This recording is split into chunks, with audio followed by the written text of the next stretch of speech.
Going on a Copywriting Call podcast? Your boy Loso 2.0, the copy got himself. And today we have Ken G with us, man. Please introduce yourself to the audience. Well, my name is my full name is Kendrick Gwen. I say Ken G just to make it easy for everybody. But yeah, my name is Kendrick. I run an agency known as Matchless Digital. I'm actually in the middle of rebranding too as well. But I do multi social media marketing and consulting for coaches and even some small businesses locally. I'm in Jacksonville, Florida. So yeah. And right now I'm in the early stages of the business. I've actually just closed another client, so I think that puts me at almost 1.5K. But I'm in the very, very, very beginning stages of it, so it's been good. Hey, that's amazing, man. Hey, listen, we gotta celebrate all the little wins, right? Yes. most definitely, man. But how was it living in Jacksonville, Florida? So it's funny enough. I actually was born on a military base in Puerto Rico, but everybody asks me, how me where I was born and all that stuff, or where I was raised, I say Jacksonville because I've been here probably since I was like 2. But living in Jacksonville, it's crazy. It's not a place I've always wanted to just stay, but I know it better than anywhere else. So that's part of the reason why I stay. But it's nice. Enjoy the people here. I met a lot of people just in just a few short years since I've transitioned to this business. But it's a really nice, it's a very big area, multi places that are like very metropolitan. So you get all kinds of different types of people everywhere. It's been good. It's been good. I definitely recommend Jacksonville for visiting. Maybe not necessarily staying unless you just don't like the winter, because then that's why everybody else comes here, is because of the winter. No, that's true, man. I hate the cold more than anything. I'd rather be sweating than freezing cold. That's definitely me, like 100%. I hear you.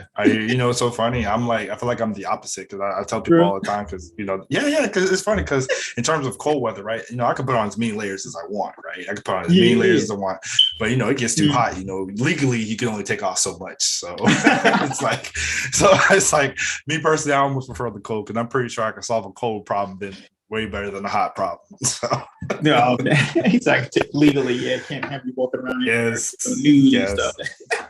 Not very much. And I like going up north actually when it's a little cooler, because my wife loves it. Like the first time I brought her up there, she did not want to leave. But I love the north though. Yeah, I love the north though. The air is especially if I'm comparing it to Jacksonville, it's better. Listen, we should trade places then. Right. So as far as your entrepreneur journey, have you always wanted to be like an entrepreneur, like growing up in Jacksonville, or what was your journey with that? Well, it's very interesting. I would say, I think from a young age, I wouldn't even say entrepreneur, but I've definitely been in something of like a business mindset, in terms of how, say, you do something for someone, use that money to do more for more people, and then just kind of grow. I think at a young age I was doing that. I think I started selling candy like when I was in I want to say I was freshman year. I was selling candy with two of my other friends, and we would buy it real cheap at Costco or wherever, and buy it real cheap, in bulk, and then sell it out for $1. And then we use the money that we got from that to buy more, and we would profit like overall. So I've been kind of doing it like since then, but this is like the first time I've been very serious and actually like thinking what can I actually do to provide a value and a service to people that people need. And the particular business model I do like, which is social media marketing and social media management. That's been probably the best business model I've came across. I was your staple person trying to find out how to make money online.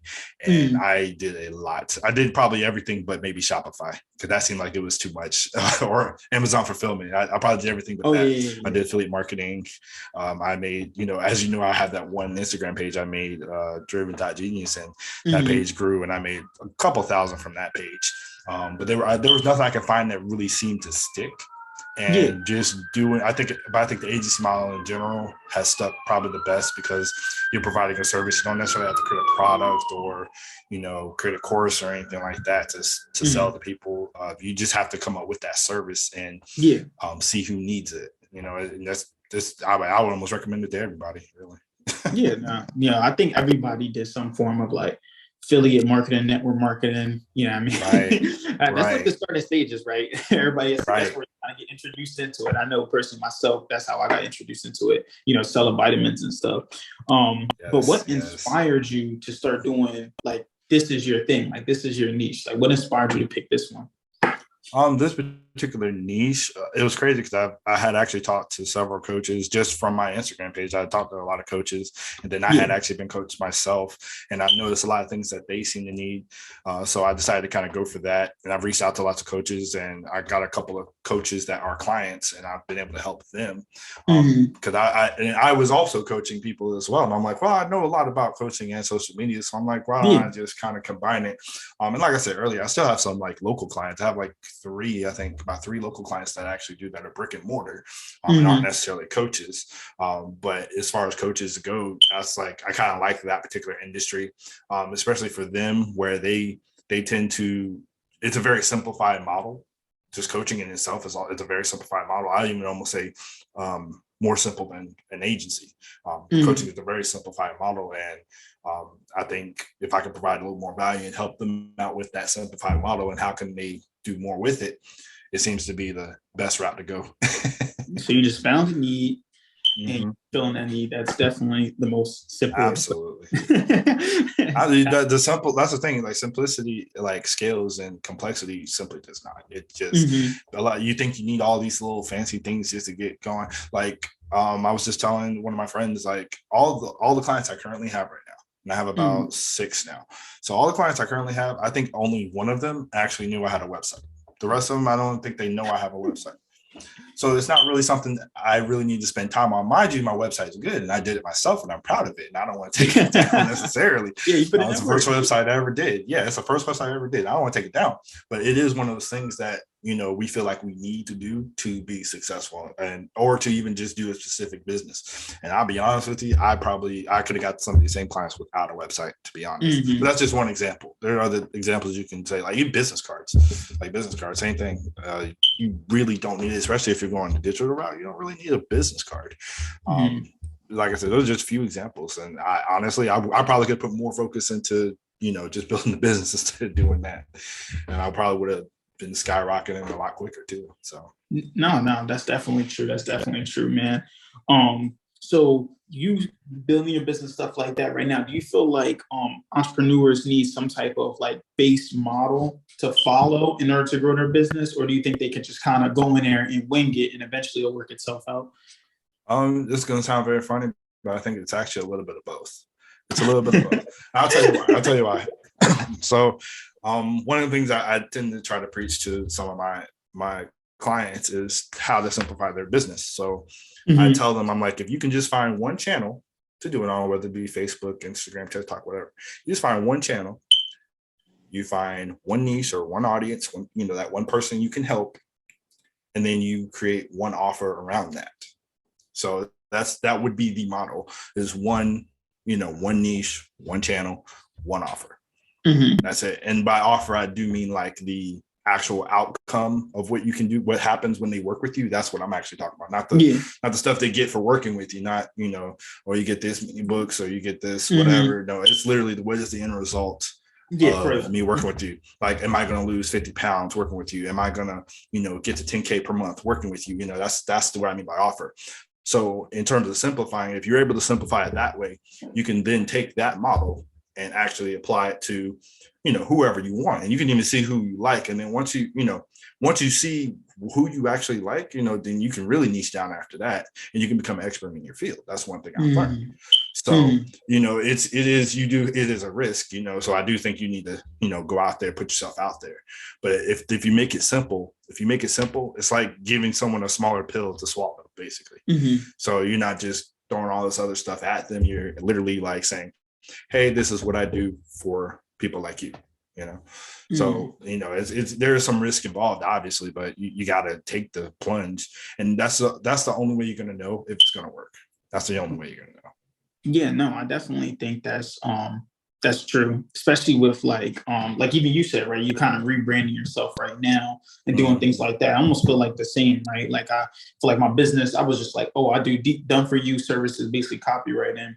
And then Right. as I'm doing it, I'm like, well, I do love copywriting, but I really feel like it's just a skill to help me get to what I really want to do is just help, like, our community, what I mean, come together, right? Mhm. Create that Black Wall Street type of thing. So I was like, you know what? Kind of coming together. I was just like, wow. And then I started posting content. I'm like, I love to do this more. I love interviewing people. I love hearing about their passion and stuff like that, man. It's really my favorite thing to do. I'm not gonna lie. That's Um, awesome. I appreciate it, bro. No, that's cool though. That's cool though. So with being an entrepreneur, and you work a 9 to 5, right? Yeah, just Yeah. like you. Yeah. So with doing that 9 to 5 entrepreneurship and being married, man, how do you juggle all of those things? It's not easy. I won't lie. It's not easy, but kind of like I told you, the other day, I had to kind of write some stuff out, like to really put time away for You everything did. because you have to make time. You have to Yo, like can you tell us about that a little for bit all too? of Can you it to tell us work. about that? Yeah. Yeah, I Yeah, want yeah, you to tell us definitely, that because definitely. that was good technique. I actually got it right over here. I'm like looking at it. I was actually thinking about making a digital version of it, but what I have here Yeah. is a list of stuff that I do. I can see if I can put it in the camera because I'm actually in the middle of rewriting some of it as things get prioritized. But this is pretty much it for the most part. Mm-hmm. So it's just a blackboard. So it's all separated by Sunday, Monday, Tuesday, Wednesday, Thursday, Friday, Saturday.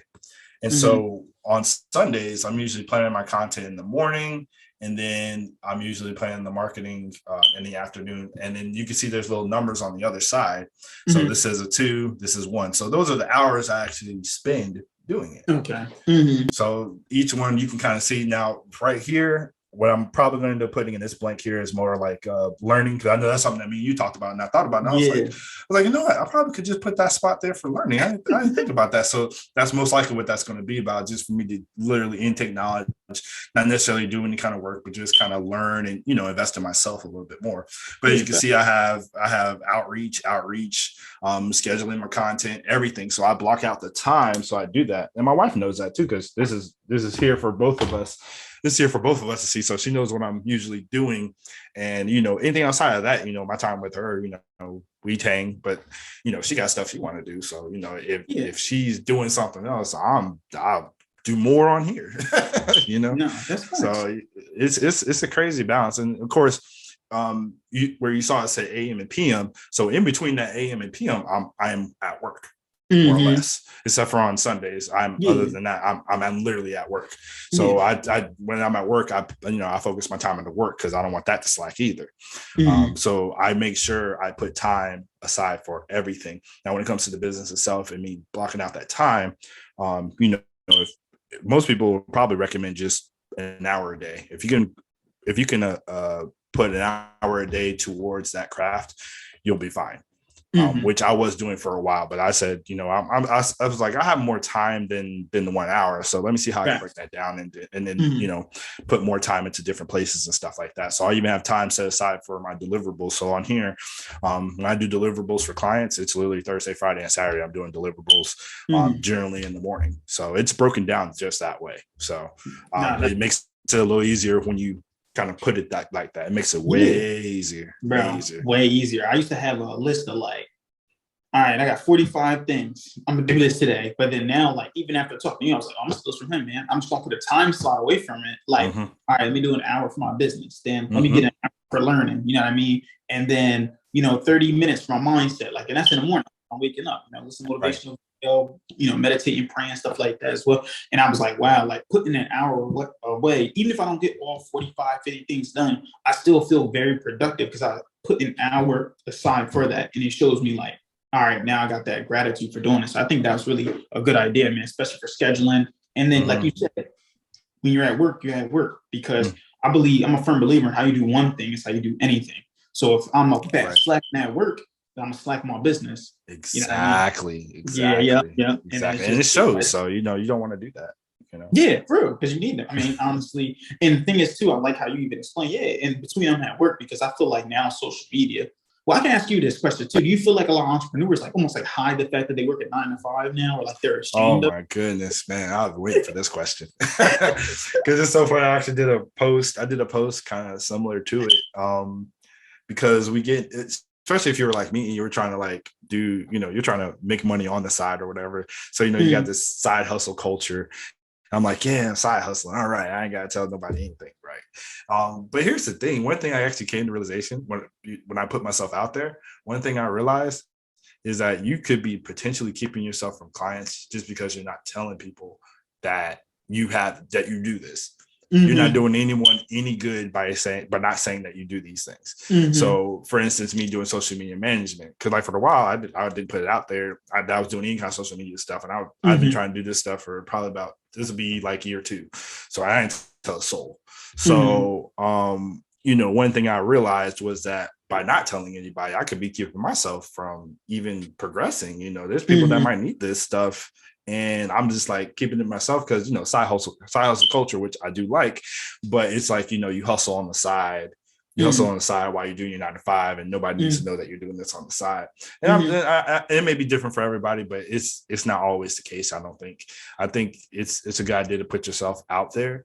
Because once you do, you'd be surprised the responses that you would get. Like when I told people I put out a big post that I was like a social media coach and everything, and the responses I got were like unreal. People I hadn't heard from in like since high school was responding and sharing it. Like it's crazy.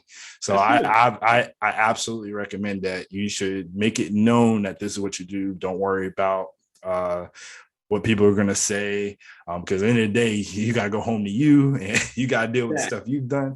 So none of these people probably aren't paying your bills either. So between all that, there's literally no risk in actually saying what you do.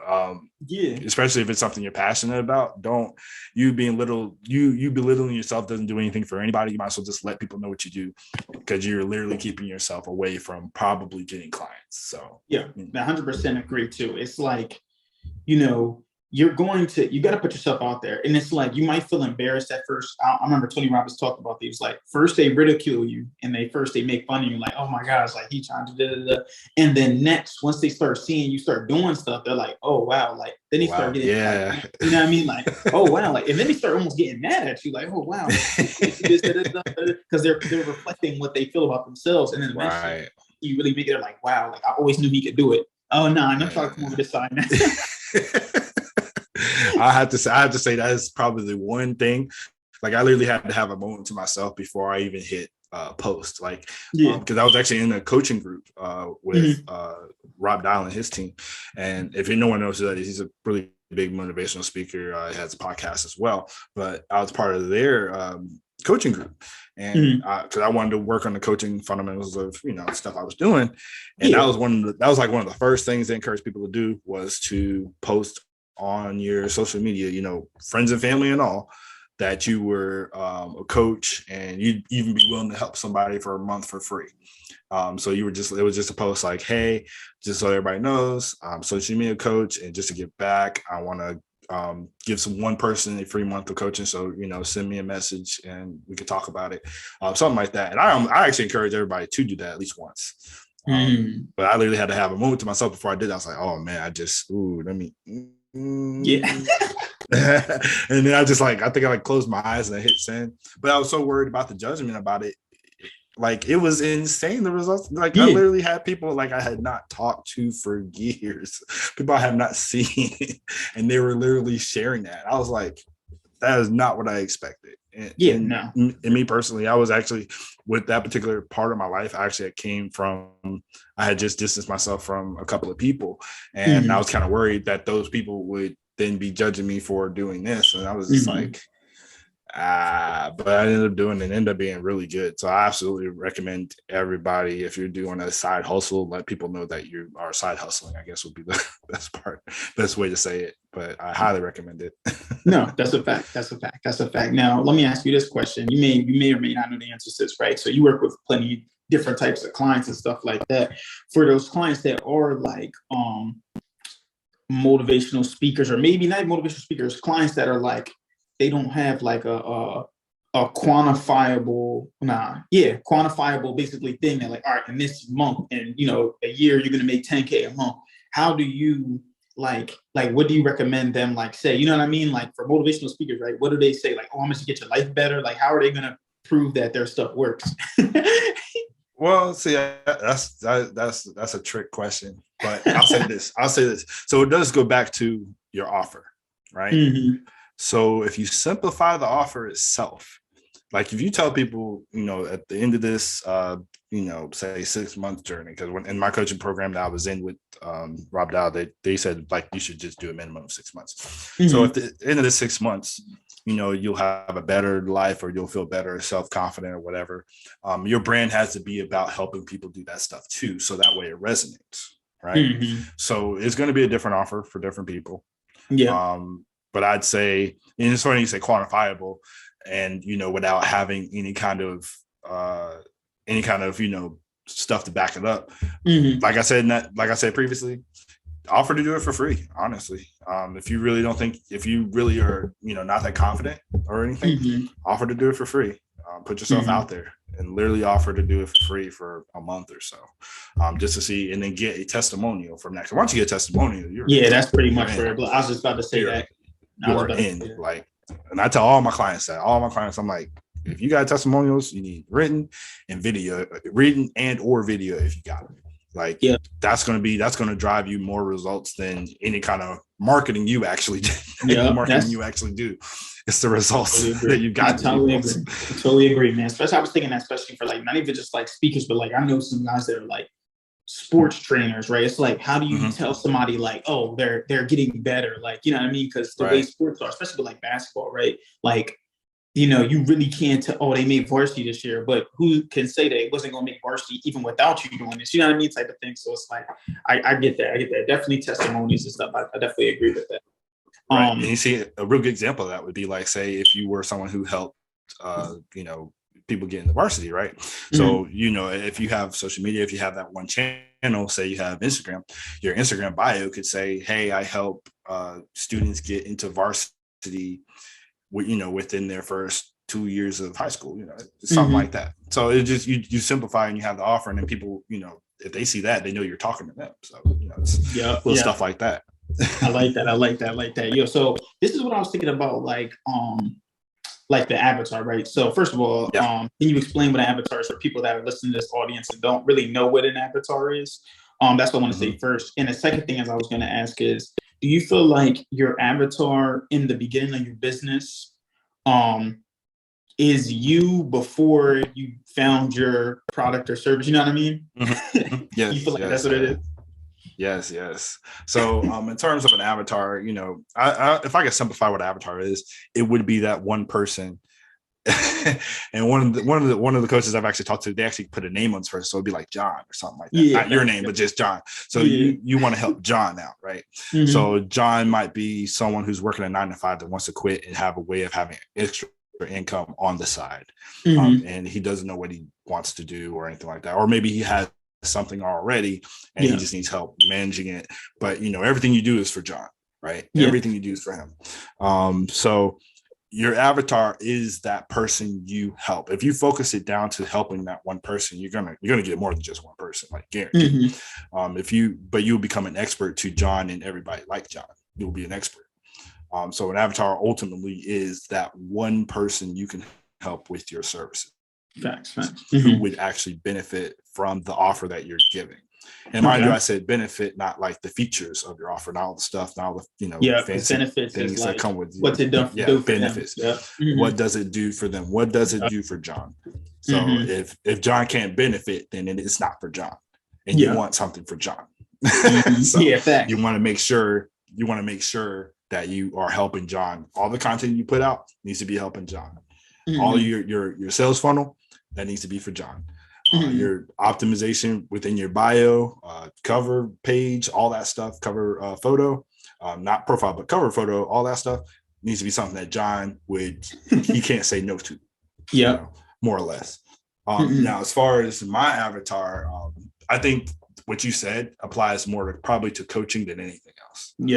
Because I think it's easier to coach someone who's done or is doing what you were doing before you found the answer. And all you have to do is know just a little bit more than the other person. All you have to do is know a little bit more than them and be able to kind of, help them out of that. So Yep. whether you're a mindset coach or you're a business coach, if Mm-hmm. someone's stuck somewhere, you just have to be able to just help them because you've done it before. Mm-hmm. Now, would I say that's the perfect avatar? Probably. But here's the thing: you might be more passionate about something that had nothing to do with your passion. Facts. Oh, you may be more passionate about something completely different. And Mm-hmm. so, that's when you would just gravitate to that and put your focus into the other thing. So Mm-hmm. yeah, definitely applies more to coaching than the agency, but obviously you can do it in the agency too as well. Okay. Okay. Cool. No, I definitely agree too as well. Like everything you were saying, sometimes people are just you're more passionate about something else. I may be more passionate about coaching women's basketball, but I don't know nothing Right. about that because I'm not a woman playing basketball. You know what I mean? Right. Exactly. Yeah. No. That's definitely I definitely like that. And So what are some? that's not to say that you'll stick with the one thing forever. That's not to Yeah. say that. No, you could change. You just don't want to be changing like all the time within like a month or whatever, because then you get that analysis by paralysis, and Yep, and then you keep that's no good. keep jumping from thing Right. to thing. I know what you're talking about. So, Right. how do you, with being an entrepreneur? I know sometimes it can be difficult where like your mental health. What are some things that you do to like make sure that you're basically on your A game? One of the things I was doing was I try to practice good breathing in the morning. I don't know Mm-hmm. if you've ever heard of Wim Hof, but he has a breathing technique that you just breathe in, a couple of times. And this is different than actual meditating. This is like just Mm-hmm. literally just breathing and slowing down your heart rate and just, calming Mm-hmm. yourself and preparing yourself for Yeah. the day. So I wake up, real early. And that does help clear my mind. So, kind of think of it like having a bunch of Google tabs open, right? And Mm-hmm. so me allowing me to do that does kind of help. I guess to some extent you can call it meditation if you like. I don't really call it meditation. I feel like it's a little bit more involved when it comes to it, but it does help me clear our mind for the start of the day before I actually start doing things. And it's easy to do because I'm up early in the morning. I don't have any other distractions or anything like that. I can literally just be to myself. And Yeah. that's one thing I do pride in terms of being successful in my business is being by myself and just being able to work and with no distractions or anything like that. So that's probably been one of the bigger things for me. I'm trying to read more. There's a couple of books I actually got right back there that I'm trying to read too as well. I definitely recommend anything. You could say self-help stuff, but anything anything business related, I definitely am getting more into. Mm-hmm. And then I would say just as a staple for anybody, I think everybody should practice at least one habit in the morning that focuses on them and helps Mm-hmm. them. Because if you're good and if you're good and you're good mentally, you'll be able to help everybody else a lot better. If you were Mm-hmm. able to work on yourself. So I think everybody should at least have one habit they should try and do, whether it be cold showers, meditating, reading, breathing, whatever. I think everybody should have at least that one thing, at least that they do, non-negotiable every day. Mm-hmm. So I'm a firm believer of that because making yourself better makes you better for everybody else. Exactly. And I look at it as this, right? You get 1% better each day. By the Yes. time the year's up, you're like 3 years in advance, right? 365% better. So, and a lot of people don't do a lot of stuff. You know what I mean? A lot of people don't do that. They're not even getting 100% better, but Right. that's what will help me. Feel like I'm more ahead in my timeline. You know what I mean? Than other people my age. So I definitely agree with that. Definitely. That's a good feeling. Yeah, it is. It is a great feeling. It's a great feeling. So if anybody needs to get your product or services, how do they, get connected with you? One of the best ways is definitely Facebook. So Kendrick went to KENDRICK GUIENT. It's not a fan page, but it's might be my actual one, and I'd probably add you. I think the cap's 5,000, and I'm like nowhere near that. I'm like at 1,700 friends. So anybody that has questions or anything can absolutely reach out to me there. And you can obviously, if you want me to see the message, you can send me a friend request and I'll see it. Yeah. You can also email me ken@matchlessdma.com. That will send anything to my website. Like I said, I'm in the middle of kind of rebranding. I don't know when it'll actually be completely done. It probably won't be done until like next year, so I'll still be able to receive stuff. And I guess Instagram too. I do social with Ken. That's my current one right now, and I've actually been trying to build some more content for it just so I can help some more people out and everything. So I'm just putting out some more things. a lot of business related stuff and some social media related stuff. Anyway that can help businesses with their social media, that's me. So yeah, definitely feel free to reach out. Cool. If you had to leave one last big tip for anybody listening to this, what would you say? Oh goodness, I got too many because there's so many I've learned. There's just so many. There's so many things I've learned. Oh gosh, if I could boil it down to one, oh man, probably whatever you're thinking about doing, just do it. Mm-hmm. Do it. I would say the regret of not doing it is probably going to be a lot bigger than you actually doing it and failing. Mm-hmm. And then, and failure is part of the process. And I don't think a lot of people understand that. Everybody wants to think, things got to be perfect before I start. Don't do that. Don't wait till it's perfect. Just start it and then perfect it on the way, tweak it, do whatever you got to do. Literally just start it, get some feedback, tweak it as you go, and then just continue. Make it better, refine it, but just get it out there. If you got a message, get it out there. I definitely agree, man. It was a pleasure having you on here, man. Like I said, if you guys want to reach out to him, he gave you information in order to do so, man. I just want you guys to keep killing the day. Subscribe, like this channel, leave a comment below, share it. And then if you're listening to this on the podcast, please, 5 stars is amazing. You definitely need all of that though. But keep killing the day, everybody. Just remember, you pray for marketing like this. Copy, got out.